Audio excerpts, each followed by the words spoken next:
The GM 5.3-liter V8 is in more trucks and SUVs on the road right now than any other engine in America. Silverados, Sierras, Tahoes, Suburbans, Yukons, Escalades, millions of them.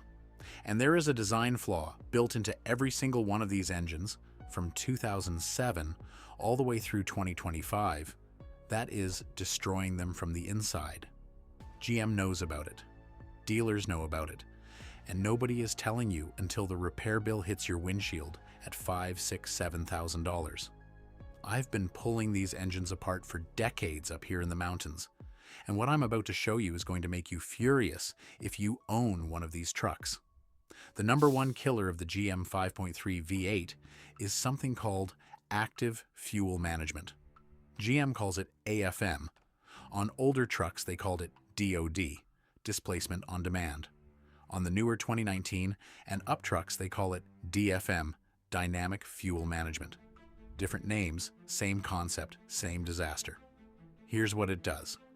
When you're cruising on the highway at steady speed and the engine isn't working hard, the computer shuts down 4 of the 8 cylinders.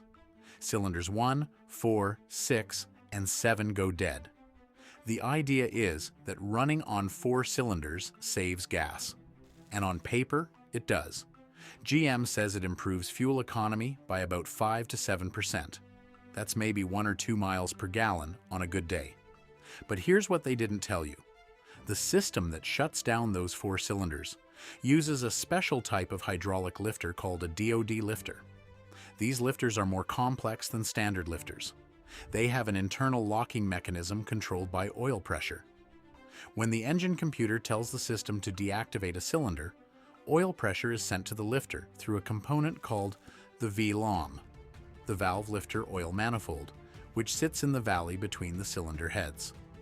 That oil pressure unlocks the lifter and it collapses, which stops the pushrod from opening the valve. The cylinder is now dead. When the computer wants the cylinder back, it releases the oil pressure. The spring inside the lifter re-extends it, and the cylinder fires again. This happens hundreds of times during a single highway drive.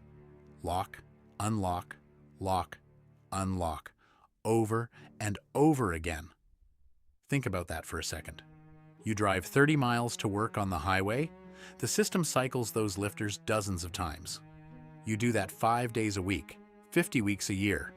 That's thousands and thousands of cycles per year on a tiny mechanical pin inside a hydraulic lifter that's bathed in hot oil. It's not a question of if it fails, it's a question of when. The problem is, those locking pins wear out. The internal springs weaken. Debris from oil breakdown gets into the lifter and jams the mechanism.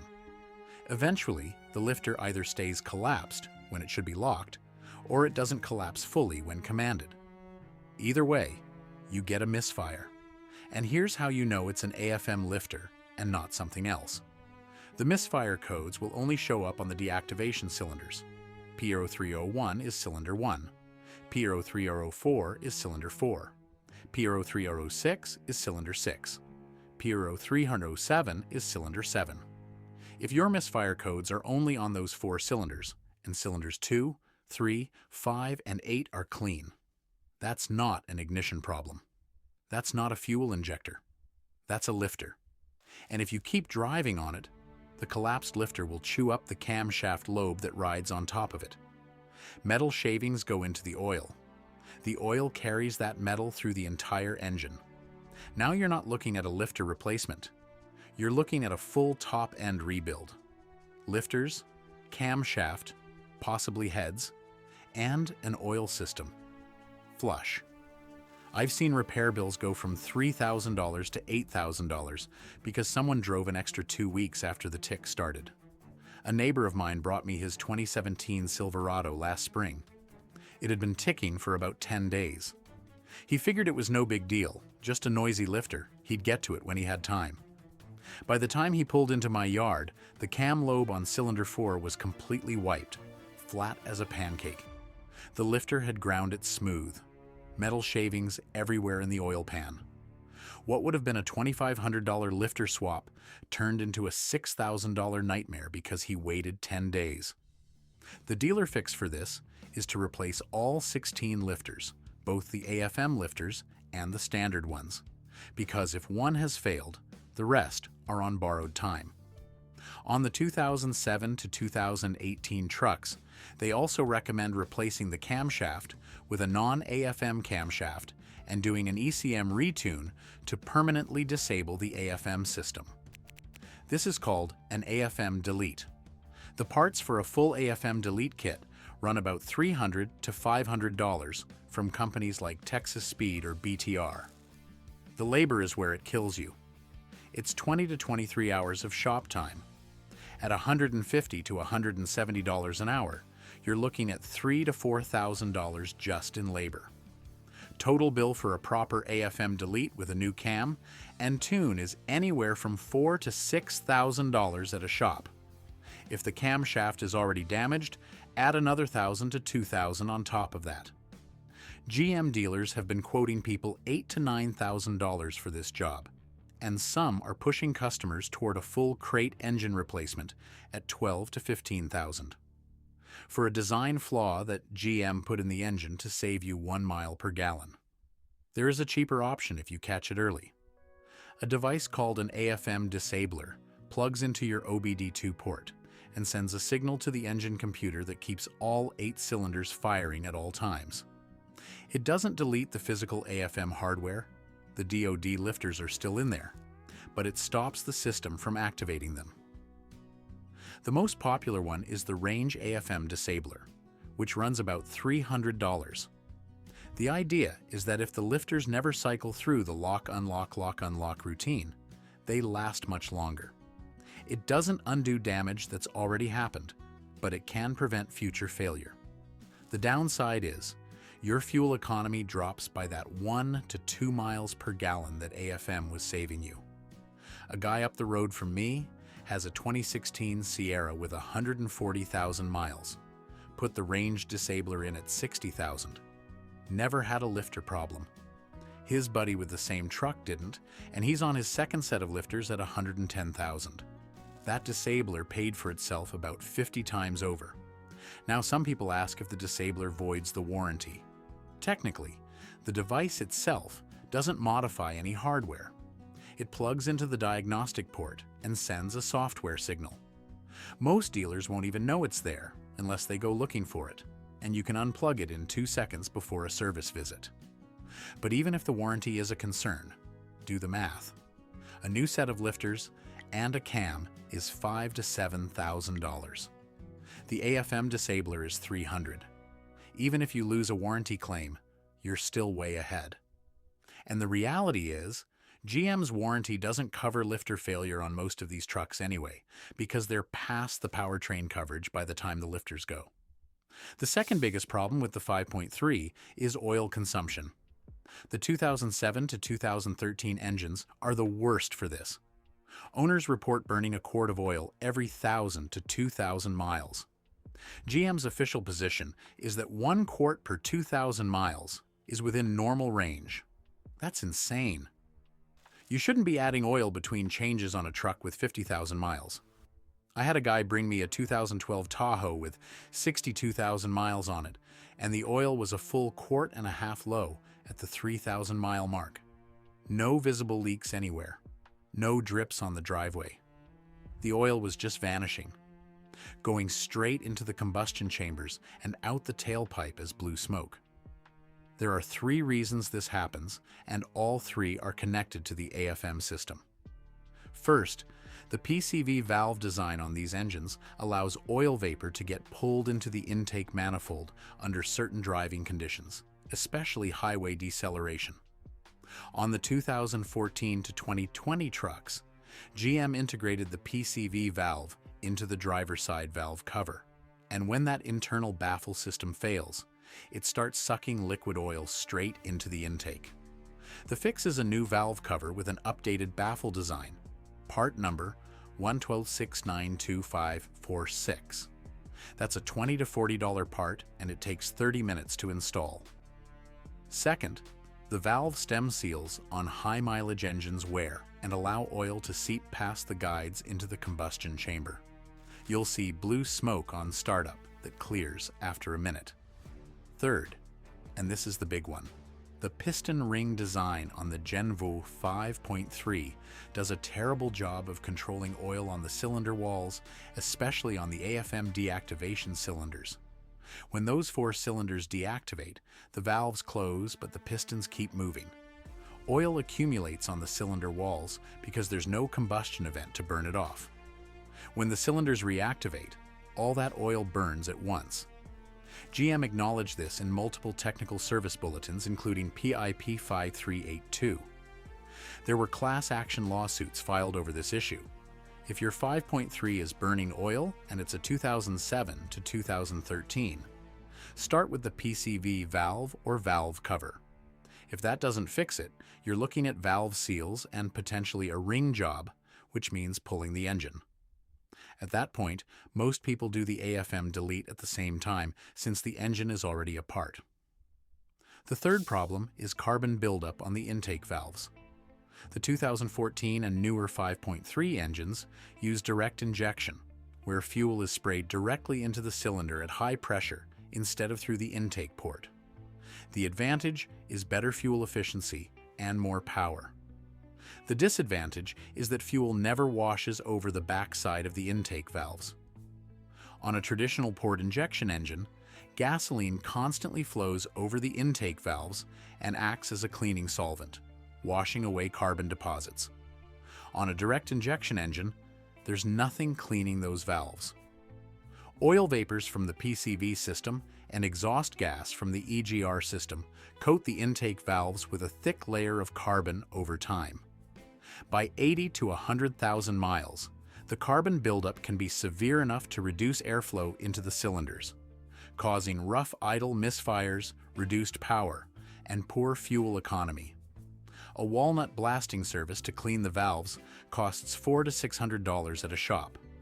Now, GM was smart enough to add port injectors alongside the direct injectors on the L83 and L84 5.3 engines starting in 2014. This dual injection system helps slow the carbon buildup significantly compared to engines that only use direct injection. But it doesn't eliminate it completely. The port injectors only fire under certain conditions, and PCV vapors still coat the valves. Installing an oil catch can on the PCV line helps reduce the amount of oil vapor reaching the valves. A good catch can cost $30 to $50 and takes an hour to install. I put a JLT catch can on my buddy's 2018 Sierra, and after 3,000 miles, the can had captured about 2 ounces of oil that would have gone straight onto his intake valves. That's 2 ounces of carbon-forming sludge every 3,000 miles that's now sitting in a can instead of baking onto his valves at 800 degrees. It won't stop carbon buildup entirely, but it extends the interval between cleanings by a significant margin. CRC Intake Valve Cleaner sprayed into the intake before every oil change is another preventative measure that costs about $8 a can.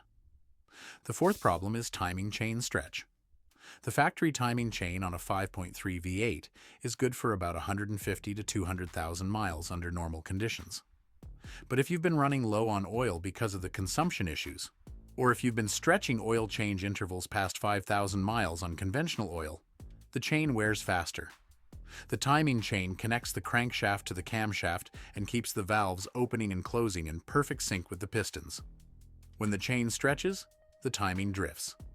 The computer detects a correlation error between the crankshaft position sensor and the camshaft position sensor and throws codes P1008 and P1009. Symptoms before the codes appear include a rattle from the front of the engine on cold start that goes away after a few seconds as the hydraulic tensioner takes up the slack, a slight loss of power, rough idle, and reduced fuel economy. Once the chain has stretched enough to throw codes, the chain, guides, and tensioners all need to be replaced as a set. This is a $1,000 to $2,000 job at a shop depending on the truck. Not as catastrophic as a lifter failure, but still a significant repair that could have been prevented with proper oil changes. The good news is, the 5.3 is a non-interference engine, meaning if the timing chain breaks completely, the pistons won't smash into the valves like they do on some other engines. It'll stall and refuse to start. but it won't destroy itself. The bad news is that a stretched chain rarely breaks all at once. It just gets sloppier and sloppier, gradually killing your power, your fuel economy, and your idle quality until you finally deal with it. There's a fifth problem that people confuse with lifter tick all the time, and that's cracked exhaust manifold bolts. The driver's side exhaust manifold on the 5.3 is notorious for cracking bolts. When a bolt breaks, the manifold leaks exhaust gas when the engine is cold and the metal has contracted. You hear a ticking noise on cold start that goes away as the engine warms up and the metal expands to seal the gap. A lot of people hear that tick and immediately assume lifter failure. They take it to the dealer. The dealer confirms lifter failure because they want the $5,000 job, and nobody ever checks the exhaust manifold bolts. If your tick only happens on cold start and completely disappears after the engine reaches operating temperature, check the exhaust manifold first. It's a $200 fix compared to a $5,000 lifter job. I've seen this happen 3 times in the last year alone. Guy comes in convinced his lifters are gone because his buddy told him the tick means lifters. I check the exhaust manifold, find 2 broken bolts on the driver's side, extract them, put in new ones, and the truck is dead silent. Took me an hour and a half. He was ready to spend $5,000 on a problem he didn't have. Always rule out the cheap fix before you let a dealer talk you into the expensive one. So let me tell you what I would do if I owned a GM 5.3 V8 right now. If the truck is running fine with no ticking and no misfires, put a Range AFM Disabler in it today. $300 and you dramatically reduce the chance of lifter failure. Change your oil every 5,000 miles with full synthetic, Mobil 1 or Pennzoil Platinum. No exceptions. Not 7,000. Not 10,000. Not whatever the oil life monitor says. That monitor doesn't know what's happening inside your lifters. 5,000 miles. Full synthetic. Every single time. And use the correct weight. These engines call for 5W30 on the older ones and 0W20 on the newer ones. Do not run a heavier oil thinking it'll help the lifters. The AFM system relies on precise oil pressure through tiny passages in the V-LOM. Running a heavier oil can actually make the problem worse by changing the pressure dynamics. If you have a 2014 or newer with direct injection, install a catch can on the PCV line and run CRC Intake Valve Cleaner through the intake before every oil change. If you have a 2007 to 2013 and it's burning oil, replace the driver's side valve cover with the updated part first. If the oil consumption continues, you're looking at valve seals and rings. And if your truck is already ticking, do not drive it. Every mile you put on it with a collapsed lifter is grinding metal into your oil and chewing up your camshaft. Get it towed to a shop that specializes in LS engines, not a dealer, and get the AFM delete done properly with a new cam, new lifters, a V-LOM delete plate, and an ECM tune. Do it once, do it right, and the engine will go another 200,000 miles without a single problem. GM built a bulletproof engine block and then sabotaged it with a fuel economy gimmick that saves you $40 a month in gas and costs you $7,000 in repairs. That's not engineering. That's planned obsolescence. The LS platform without AFM is one of the most reliable engines ever built. People run them to 300,000 miles with nothing but oil changes and spark plugs. But GM couldn't leave it alone. They had to hit a fuel economy number on a government spreadsheet, and they did it by adding a system that kills engines at 100,000 miles. The block is bulletproof. The rotating assembly is bulletproof. The heads are bulletproof. Everything about this engine is built to last a lifetime, except for the one system they added to save you $1.50 per fill-up.